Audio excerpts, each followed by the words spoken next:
everyone. I am Ria Jure Paherga, your reporter. So my assigned topic is aquatic biomes. In our previous discussion, we discussed about the terrestrial biomes, which are the tundra, deserts, rainforests, grassland, and many more. But now, we will be discussing what is aquatic biomes. So aquatic biomes can be defined as the areas of ocean and other water bodies which have similar climatic conditions on Earth. It also includes ocean, lakes, ponds, river, wetlands, and other water bodies. It also includes abiotic factors. As we know, abiotic factors are things that has no life. Those are the light intensity, oxygen, and carbon dioxide.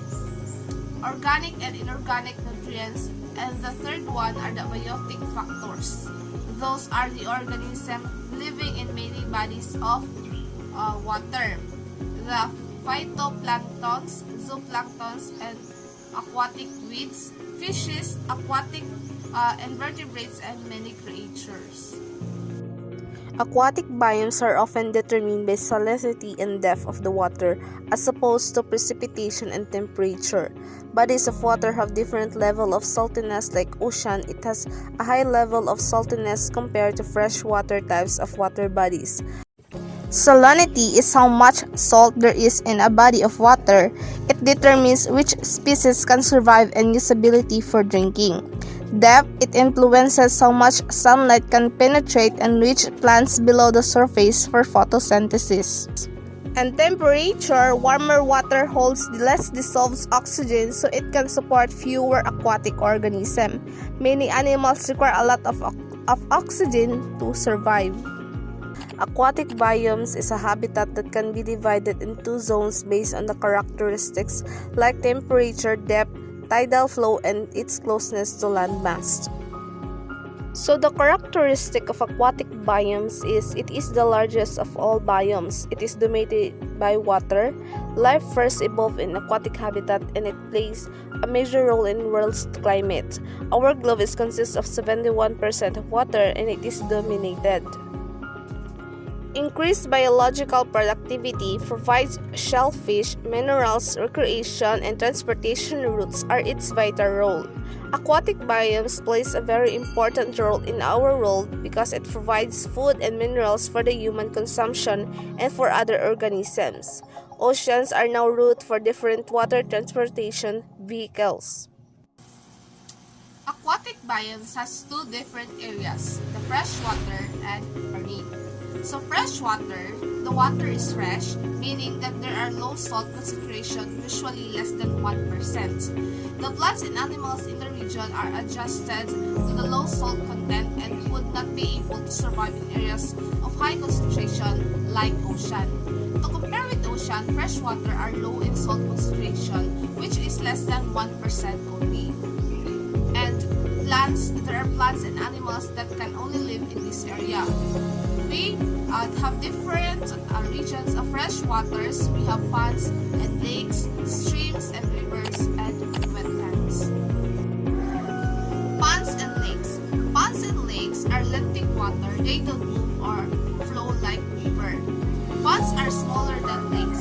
And lakes, they are large natural bodies of standing fresh water formed when precipitations run off groundwater, seepage fills depressions in Earth's surface. There are four different zones of ponds and lake, namely the littoral zone, limnetic zone, profundal zone, and benthic zone. The littoral zone is the warmest since it's shallow and can absorb more sun heat. Naadiri ang mga algae, clams, insects, fishes. Meanwhile, the limnetic zone is wild-lighted part of the ponds and lakes. So the species can be found here is the phytoplankton and zooplankton. The profundal zone, mao ni siya ang lalum na nga part sa lake or ponds. The temperature here is cold. There is a small amount of sunlight, and the only creature nga makasurvive diri is ang fauna, which is a heterotrophs, which is dead organisms ang iyang gina-consume. And the last zone is the benthic zone, which is the muddy part or the bottom part of the lake. So the next region of fresh water is streams and rivers. If the ponds and lakes are still water, the stream and rivers are flow water. They move in one direction. The temperature is cooler at the source than it is at the mouth. It has also high oxygen level.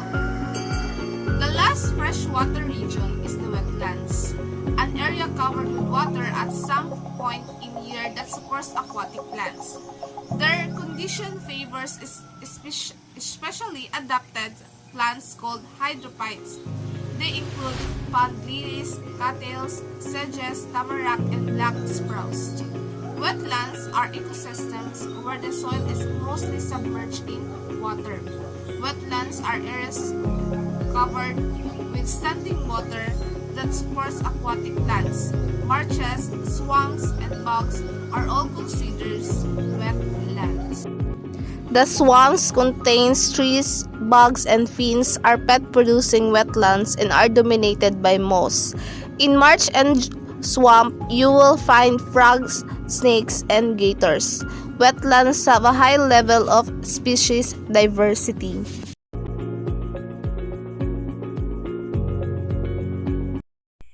Hello, my name is Rosa Nagpial, and to continue this report, let's now move forward to marine biomes. Marine biomes. Aquatic biomes in the ocean are called marine biomes. Organisms that live in marine biomes must be adapted to the salt in the water. For example, many have organs for excreting excess salt. Marine ecosystems are aquatic environments with high levels of dissolved salt, such as those found in the near or the ocean. Marine ecosystems are defined by their unique biotic and abiotic factors. Marine biomes include oceans, coral reefs, and estuaries.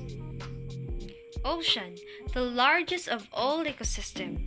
Oceans are very large body of water that dominates the Earth's surface. The ocean's regions are separated into 4 separate zones. First, we have intertidal. Second, the pelagic. Third, the basal. And fourth, the benthic. Intertidal zone is where the ocean meets the land. Sometimes it is submerged and at other times exposed, as waves and tides come in and out. Because of this, the communities are constantly changing. Many invertebrates, fishes, and seaweeds can be found. The intertidal zone on sandier shore is not as stratified as in the rocky areas. Waves keep mud and sand constantly moving. Thus, very few algae and plants can establish themselves. The fauna includes worms, clams, predator crustaceans, crabs, and short birds. The intertidal zone can be further divided into 3 zones. We have high tide, middle tide, and low tide. On the right side, it's an illustration on the rocky shore zonatation. First, we have the high tide zone. It's only submerged at high tide and is hotter and drier as a result, as we commonly see, such as barnacles and limpets. Next is the middle tide zone. It's submerged and exposed for equal amount of time. But during mid-tide zone, some of the species we can find, such as hermit crabs, mussel, that we usually consume. The last is the low tide zone. It's only exposed during low tide and has the greatest biodiversity of the 3 zones because it provides more favorable conditions for those organisms that cannot tolerate air exposure for long. It includes the faunal turf, kelp forest, and some benthic invertebrates. Next is the pelagic zone. The pelagic zone is the region of lake, river, or ocean that is not associated with the shore or the bottom. The pelagic zone organisms inhabiting the zone do not come in contact with the bottom or the shore throughout their lives. The pelagic zone is nutrient poor. It includes those water further from the land, basically the open ocean. The pelagic zone is generally cold, though it is hard to give a general temperature range since, just like ponds and lakes, there is thermal stratification with a constant mixing of warm and cold ocean currents. The pelagic zone has subzones. The pelagic zone is divided into 4 subzones. First, we have epipelagic zones. The epipelagic zone is called the sunlight zone, as the topmost layer comprises of the surface and water a small depth below. Second is the mesopelagic zone, also called twilight zone. It extends from about 200 meters below the surface, 1,000 meters.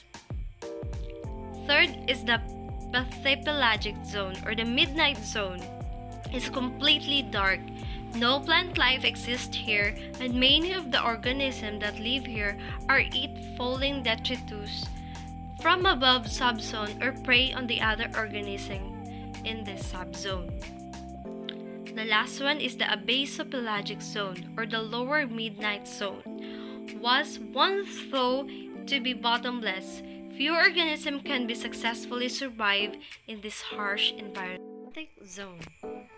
It's the area below the pelagic zone, but does not include the very deepest part of the ocean, or the sea abyssal zone below.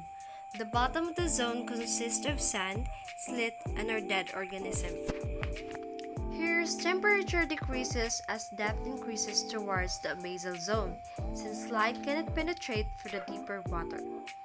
Flora are represented primarily by seaweed, while the fauna, since it's very nutrient-rich, include all sorts of bacteria, fungi, and sponges, sea anemones, worms, sea stars, and fishes.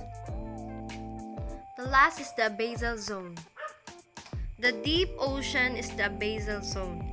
The water in this region is very cold, around 3 degrees Celsius, highly pressured, high in oxygen content, but low in nutritional content.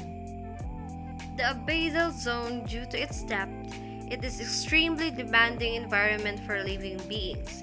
It is a apothetic region, it lacks light, the temperature ranges between 0 degrees Celsius and 3 degrees Celsius.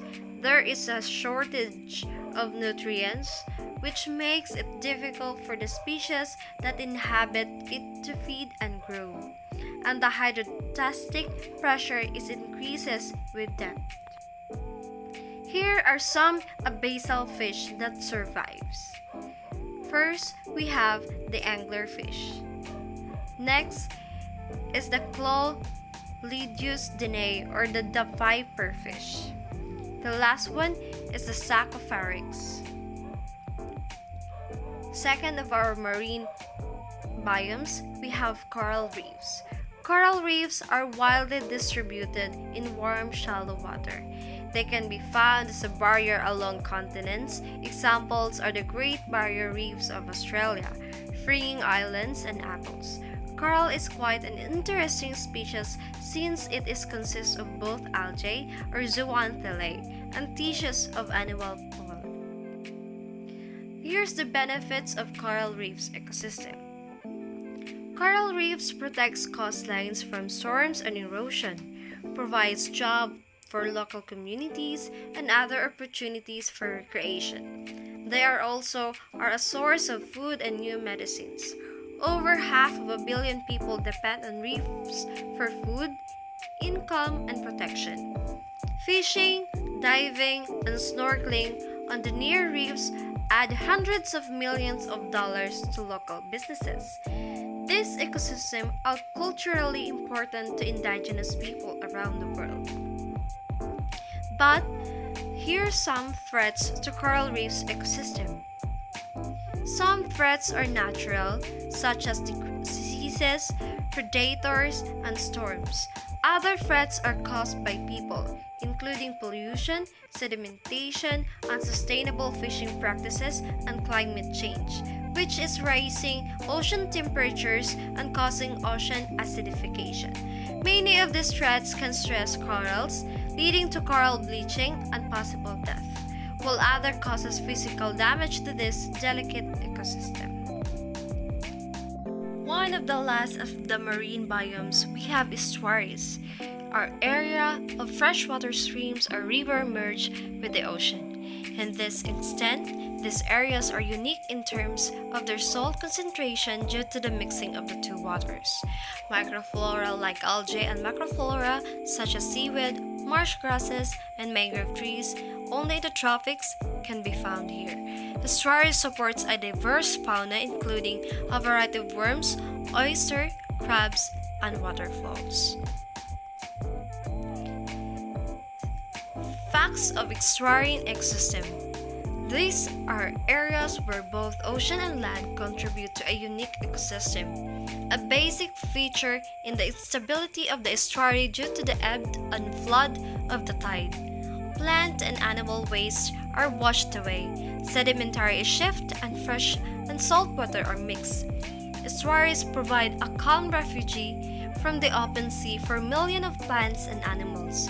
The diversity of habitats enclosed in estuaries supports enormous abundance and diversity of species such as fish, shellfish, lobster, marine worms, reeds, seagrasses, mangroves, algae, and phytoplankton. Classification of estuaries. We have tectonic estuaries. Tectonic estuaries are coastal indentation due to the faulting and subsidence, both freshwater and saltwater flow into the depression resulting in an estuary. Next, we have coastal plains or drawn river mouth. In the past 18,000 years, sea levels have risen some 125 meters. This has caused ocean water to rise into the mouth of river. River mouth are the exits of the river into lake, ocean, and other. Next, we have bar belt. Bar belt estuaries formed with a barrier is built parallel to the coast above sea level. These estuarine habitats are shallow and have the limited tidal action due to a narrow inlet connection to the ocean. Mixing is primarily due to the wind. And the last we have forge. Forge are steep caused by glacial eroding. They are U-shaped. Forge are often very deep, 300 to 400 meters, but end in a shallow lip, a sill. Due to glacial deposits, shallow sills means a little vertical mixing below sill depth, which causes stagnant water. Deeper sill allow for slow bottom water mixing. And that would be all. Thank you.